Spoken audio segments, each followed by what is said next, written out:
So Adam, this is what we have for oil. So we're coming out of, I'm actually going through the filter. So I have it attached to one of my vacuum hoses through the filter.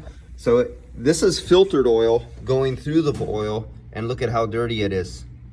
It's literally silver black metal flake.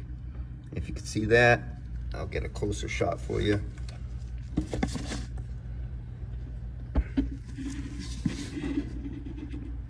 If you can see how dark that is, do you see the metal in it? It looks like a magnet there. Looking through it, it's pure metal. This system is FUBAR. All right, just wanted you to see that.